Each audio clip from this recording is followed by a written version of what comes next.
राहुल गांधी से ईडी की पूछताछ के विरोध में बीकानेर में कांग्रेस ने प्रदर्शन किया, जिसमें बीकानेर कांग्रेस के प्रभारी और अन्य गणमान्य शामिल हुए। तो वहीं कांग्रेस पार्टी के कई कार्यकर्ता भी इस विरोध प्रदर्शन के दौरान मौजूद रहे और इन सभी की मौजूदगी में ये विरोध प्रदर्शन यहाँ पर किया गया। तस्वीरें भी जरा आप देखिए। अब इस विरोध प्रदर्शन में आपको बता दें, बीकानेर कांग्रेस के प्रभारी और विधायक राकेश पारीक, शिक्षा मंत्री डॉक्टर बी.डी. कल्ला, मंत्री गोविंद मेघवाल, ऊर्जा मंत्री भंवर सिंह भाटी, पूर्व मंत्री वीरेंद्र बेनीवाल सहित स्थानीय नेता और कार्यकर्ता शामिल हुए। इस मौके पर तीनों मंत्रियों से बात की संवाददाता लक्ष्मण राघव ने। कांग्रेस का आज जिला स्तरीय प्रदर्शन था बीकानेर में। आप देख सकते हैं तीनों मंत्री यहां पर जुटे, उनके पूर्व विधायक और अन्य लोग भी यहां पर पहुंचे हैं। निश्चित तौर पर सोनिया गांधी और राहुल गांधी के ईडी के संबंध को लेकर विरोध हो रहा है। गोविंद मेघवाल जी, भाजपा ये कहती है कि चोरी और सीना जोरी, कांग्रेस कहती है कि केंद्रीय जांच एजेंसियों का दुरुपयोग कर रही है केंद्र सरकार। तो आज का ये प्रदर्शन और आगे की लड़ाई क्या? आप जानते हैं कि ये जब से सत्ता में आए हैं 2014 से, ये भारत के डेमोक्रेसी को खत्म कर रहे हैं। इनके संगठन जो आरएसएस है उसके माध्यम से संविधान को जलाने का काम हो रहे हैं। आप देख रहे हैं कि इन्होंने संवैधानिक संस्थाएं सारी बेच दी, जो हमारे देश की प्रॉपर्टी थी। इनके जो सहयोगी थे वो बैंकों को लूट के भाग चुके हैं। किसानों को बर्बाद करने के लिए कृषि कानून लाए, राफेल में भयंकर घोटाला।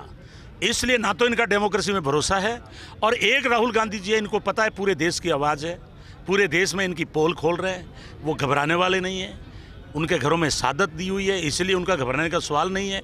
और ये वो पार्टी है जो आज़ादी दिलाई, आज़ादी की लड़ाई लड़ी। तो क्या ये आवाज़ दबाने की कोशिश हो रही है कांग्रेस की? क्या लगता है? सबसे पहले तो राहुल गांधी जी जो महंगाई का, बेरोज़गारी का मुद्दा उठा रहे थे और इनके भ्रष्टाचार के मुद्दे उठा रहे थे, उनकी आवाज़ को दबाने के लिए जिस तरीके से 7 साल पहले जिस केस को फाइनल रिपोर्ट देके रख दिया गया था उसको पुनः खोलना और ईडी जैसी संस्थाओं पर दबाव बना करके उसका दुरुपयोग करना, मैं समझता हूँ ये निंदनीय है।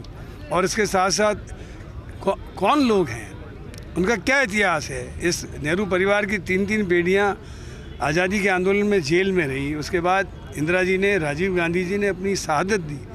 शहीदी परिवार के व्यक्ति को, जो all India national Congress committee के अध्यक्ष रहे हैं, उनको बिना वजह मनी लॉन्ड्रिंग के मायने आप समझते हैं कि यदि पैसा कांग्रेस से निकलकर उनके व्यक्तिगत खाते में आता तो मनी लॉन्ड्रिंग होती? ऐसा है नहीं। सारा देश जानता है कि पैसा नेशनल हेराल्ड को दिया गया और नेशनल हेराल्ड ने जो पत्रकारों का बकाया पैसा था उसको चुकाया है। अब इस बात की क्या जांच है, मैं समझ में नहीं आता। मुख्यमंत्री के भाई के यहाँ भी आज सीबीआई पहुँच गई है। हाँ, पहले भी मुख्यमंत्री जी के भाई के यहाँ जब कांग्रेस के शासन को अस्थिर करने की राजस्थान में कोशिश की, उस समय भी छापा मारा था, कुछ भी नहीं निकला। अभी भी कुछ भी नहीं निकलना है। डेमोक्रेटिक है आप कह रहे हैं, तो आगे की लड़ाई क्या? देखिए, राहुल गांधी जी और Congress party ED, income tax और सीबीआई का जो डर केंद्र सरकार दिखा रही है उससे डरने वाले नहीं है। आज कांग्रेस का एक एक कार्यकर्ता सड़कों पर है और राहुल गांधी जी सच्चाई की लड़ाई लड़ रहे हैं और सच्चाई की हमेशा जीत होती है। राहुल गांधी जी आम आदमी की आवाज़ है। मोदी जी और उनकी पार्टी के लोग सीबीआई, ईडी और इनकम टैक्स के नाम पर उनकी आवाज़ को दबाने का प्रयास कर रहे हैं। वो कतई नहीं दबेगी, आवाज़ नहीं दबेगी। राकेश पारीक जी, 3 मंत्री हैं, भीड़ थोड़ी कम लगी क्या आपको प्रभारी के नाते? देखिए, ये शॉर्ट नोटिस पे हुई भीड़। आप देखना मोदी को और उसको कि खिड़की खोल के देख ले। इंदिरा जी के टाइम में जो जेल गए थे 78 में, उससे ज़्यादा लोग जेल जाएंगे। और जिस ढंग का ये माहौल ये डराना चाह रहे हैं, राहुल गांधी जी ने जो बोला था चिंतन शिविर उदयपुर में कि मैं डरता नहीं, तो ये डराने की कोशिश है। लेकिन शैतान हारता है, इंसान जीतता है। हमें विश्वास है कि भारत की जनता और पूरी कांग्रेस पार्टी राहुल जी के साथ। डराने की कोशिश आपने की, राहुल गांधी को हथियार बनाया जा रहा है।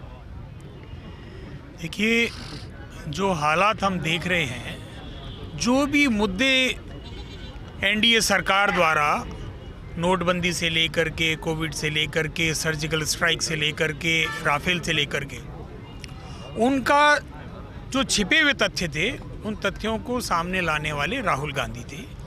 आज ये चाहते हैं कि इस प्रकार की धमकियों के चलते राहुल गांधी जी की आवाज़ को बंद करना चाहते हैं, देश के लोकतंत्र की हत्या करना चाहते हैं, जो कतई देशवासी नहीं होने देंगे। इनके काले कारनामे, जिस काले धन को लाने की बात ये देश में कर रहे थे, आज विदेशों में वो काला धन तेज गति से जा रहा है। वो किसका जा रहा है, इन सब बातों को उजागर करने वाले राहुल गांधी को ये रोकना चाहते हैं।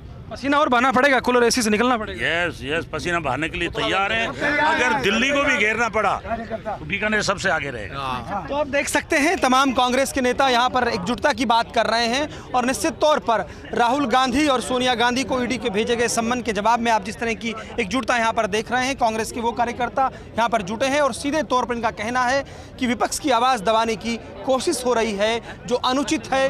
डेमोक्रेसी में संवैधानिक संस्थाओं का दुरुपयोग किया जा रहा है, जो ठीक नहीं है। कैमरा पर्सन गुलाम रसूल के साथ Lakshman Raghav, first India news, Bikaner.